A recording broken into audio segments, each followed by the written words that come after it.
Happy ending na ang isa sa mga legendary friendship fallouts sa Philippine showbiz. Matapos ang 25 years na hindi pagkakaunawaan, sa wakas ay nagkabati na sina Ai de las Alas at Rosana Rosas. Alamin ang buong kwento at ang mga detalye sa likod ng kanilang hindi inaasahang reunion na tuluyang nagtapos sa kanilang matagal na hidwaan. The Philippine Showbiz List presents detalye sa pagtatapos ng 25-year feud nina Ai de las Alas at Rosana Rosas. Ai and Rosana's close bond ended in controversy. Isa sa mga pinakatanyag na tambalan sa comedy noong huling bahagi ng dekada 90 ang kina Ai de las Alas at Rosana Rosas. Naging malapit sina Ai at Rosana matapos silang magkasama sa hit sitcom na 143 kasama si Vic Soto na umere mula 1997 hanggang 2001. Habang tumatagal ang kanilang pagsasama sa programa, lalong tumibay ang kanilang samahan. Dahil sa mahusay nilang chemistry sa stage at telebisyon, madalas din silang kunin bilang magka-partner sa iba't ibang concert at live shows sa iba't ibang panig ng bansa. Gayunman, hindi nagtagal ay nasubok ang kanilang pagkakaibigan. Isa sa mga concert na kanilang sinalihan ang nauwi sa hindi pagkakaunawaan na kalaunan ay naging ugat ng tuluyang pagkasira ng kanilang friendship. Noong 2001, lumabas ang mga ulat na tuluyan ng nagkahiwalay ng landas sina Ai at Rosana. Dahil dito, napilitan umanong humanap si Rosana ng ibang makakasama sa mga nakahanay pa nilang pagtatanghal na dati ay nakatakdasan ng gawin kasama si Ai. Lumipas ang 6 na taon, ngunit nanatiling malamig ang kanilang relasyon. Sa isang interview na inilathala noong August 2007, natanong si Ai tungkol sa posibilidad na magkaayos pa sila ni Rosana.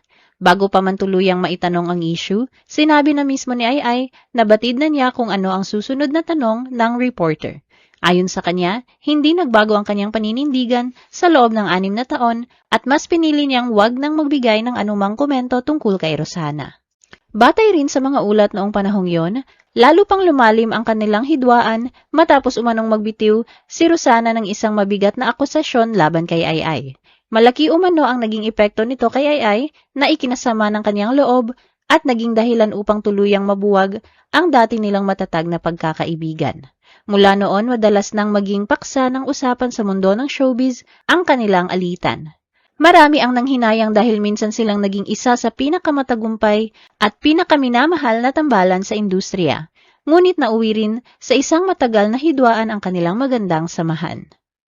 Rosana regretted losing her friendship with Ai. Sa interview kay Aiko Melendez noong April 2024, binalikan ni Rosana ang 25 years na alitan nila ni Ai. Inamin niyang labis niyang pinanghinayangan ang pagkasira ng kanilang matagal na pagkakaibigan. Ayon kay Rosana, nagsimula ang hindi nila pagkakaunawaan matapos umanong alisin ng producer ang larawan ni Ai sa poster ng isang concert sa Dagupan nang hindi niya nalalaman. Nang dumating ang araw ng show, napansin niyang nag-iba na ang pakikitungo ni Ai sa kanya. Sa kabila nito, itinuloy pa rin niya ang pagtatanghal bilang respeto sa mga nanood.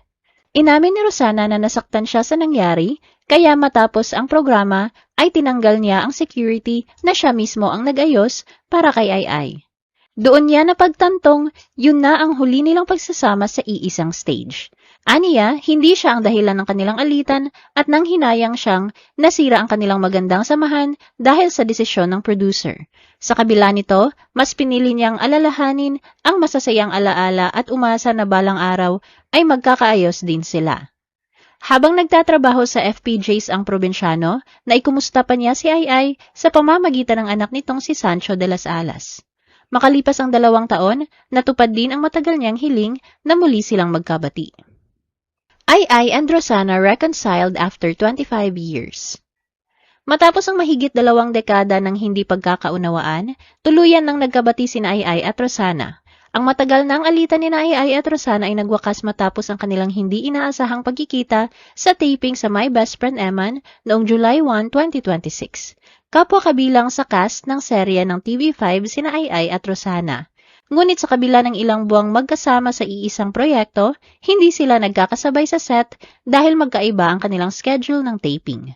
Ayon kay Ai, nagsimula siyang mag-taping para sa serye noong December 2025 habang sumali naman si Rosana sa cast ngayong 2026.